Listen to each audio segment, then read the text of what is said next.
அனைவருக்குமே வணக்கம். இந்த வீடியோவில் நம்ம எதை பற்றி பார்க்க போகிறோம் அப்படின்னு பார்த்தீங்கன்னா, இந்த ரேஷன் கடை ரிசல்ட்டை குறித்து தான் ஒரு முக்கியமான தகவல் பார்த்தீங்கன்னா வெளியாகி இருக்குது. இதை பற்றி தான் இந்த வீடியோவில் நம்ம பார்க்க போகிறோம். அதுக்கு முன்னாடி மறக்காமல் நம்மளுடைய சேனலை சப்ஸ்கிரைப் பண்ணிக்கோங்க. வாங்க வீடியோக்குள்ளே போகலாம். அனைவருக்குமே பார்த்தீங்கன்னா இப்போ அனைத்து மாவட்டத்துக்கும் இன்டர்வியூ முடிந்திருக்கு இல்லையா? சில மாவட்டங்கள்லாம் பார்த்தீங்கன்னா மழையின் காரணமாக இன்னும் ரிசல்ட் இன்டர்வியூ முடியாமல் இருக்கு இல்லையா? இதை தொடர்ந்து முடிந்த மாவட்டங்களுக்கு ரிசல்ட்டு எப்போ, எதன் மூலம் ரிசல்ட் அப்டேட் பண்ணுவாங்க? எஸ்எம்எஸ் மூலமாக வருமா, இல்லை மெயில் மூலமாக வருமா, தபால் மூலமாக வருமா? அனைவருக்குமே ஒரு டவுட் இருக்கு இல்லையா? அதெல்லாம் பார்த்தீங்கன்னா எதன் மூலம் ரிசல்ட் வரும் அப்படின்னு பார்த்தீங்கன்னா, அமைச்சர் கொடுத்த முக்கிய தகவல் என்ன அப்படின்னு பார்த்தீங்கன்னா, அவங்களுடைய அஃபீஷியலான வெப்சைட்லாம் ரிசல்ட் அப்டேட் ஆகும். இதுவுமே காலங்காலமாக ரிசல்ட் அதெல்லாம் அப்டேட் பண்ணுறாங்க இல்லையா? இதில் பார்த்தீங்கன்னா இன்டர்வியூ ஆல்டிகிட்னு இருக்கு இல்லையா? இதெல்லாம் பார்த்தீங்கன்னா டவுன்லோட் பிடிஎஃப் பண்ணுற மாதிரி இருக்கும். இதில் செலெக்ஷன் லிஸ்ட் அனைத்துமே இது அவங்களுடைய அஃபீஷியலான வெப்சைட் மாவட்ட வாரியாக வெப்சைட் இருக்கு இல்லையா? அந்த வெப்சைட்லாம் அப்டேட் பண்ணுவாங்க.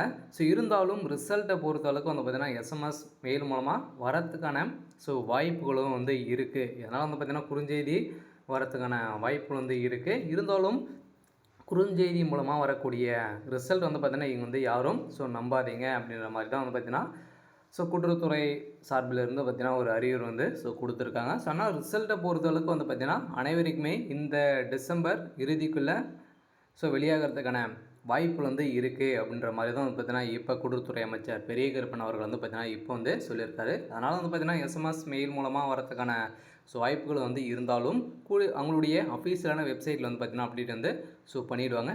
இருந்தாலும் இந்த ரேஷன் கடை வேலைக்கு எப்படி செலக்ட் பண்ணியிருக்காங்க, எதன் மூலமாக கால்குலேட் பண்ணி அனைவருமே செலெக்ஷன் லிஸ்ட் பண்ணுறாங்க அப்படின்னு பார்த்தீங்கன்னா, நீங்கள் இன்டர்வியூ போயிருந்தீங்க இல்லையா? அதெல்லாம் பார்த்தீங்கன்னா உங்களுடைய நடவடிக்கை, உங்களுடைய மார்க் ஷீட் அனைத்துமே பார்த்தீங்கன்னா நீங்கள் அவங்க கேட்ட கேள்விக்கு எப்படி நீங்கள் ஆன்சர் பண்ணீங்க அனைத்துமே வச்சு தான் ஒரு 50 மார்க் கொடுப்பாங்க.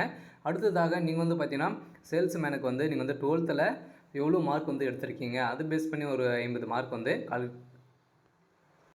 கால்குலேட் பண்ணி தான் பார்த்தீங்கன்னா உங்களுக்கு கொடுப்பாங்க. அதே மாதிரி பேக்கருக்கும் தான் நீங்கள் 10th எவ்வளோ மார்க் எடுத்திருக்கீங்க அப்படின்ற கால்குலேட் பண்ணி 50 100 மார்க்காக கால்குலேட் பண்ணி தான் இப்போ உங்களுடைய செலெக்ஷன் லிஸ்ட் பண்ணுவாங்க. அதனால் பார்த்தீங்கன்னா இந்த ரேஷன் கடை ரிசல்ட் அளவை பொறுத்தளவுக்கு யாருக்கெல்லாம் முன்னுரிமை கிடைக்கிறதுக்கான வாய்ப்பு இருக்குது அப்படின்னா, இந்த ஆதரவற்ற விதவிகள், கணவனால் கைவிடப்பட்டவர்கள், ஹேண்டிகேப் இவங்களுக்கெல்லாம் பார்த்தீங்கன்னா இதில் முன்னுரிமை கிடைக்கிறதுக்கான வாய்ப்புகள் இருக்குது. இருந்தாலும் அதுக்கு தகுந்த சான்றிதழ் நீங்கள் வச்சுருந்தீங்க அப்படின்னா கன்ஃபார்மாக உங்களுக்கு முன்னுரிமை இருக்குது.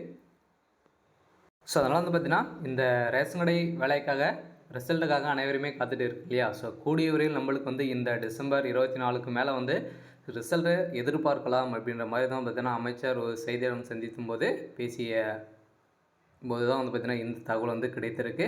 அதனால் ரேஷன் கடை ஊழியர்களுக்கு அனைவருக்குமே ஒரு மகிழ்ச்சியான செய்தியை தான் அறிவிப்பு வெளியாக இருக்குது. அதனால் பார்த்தீங்கன்னா மறக்காமல் நம்மளுடைய சேனலை சப்ஸ்கிரைப் பண்ணி வச்சுக்கினீங்க அப்படின்னா ரிசல்ட்டு அனைத்து மாவட்டங்களுக்கும் வெளியாக இருக்க உடனுக்குடனே நம்ம சேனல் அப்டேட் பண்ணுவோம். அதனால் மறக்காமல் நம்மளுடைய சேனலை சப்ஸ்கிரைப் பண்ணி சப்போர்ட் பண்ணுங்கள். தேங்க்யூ.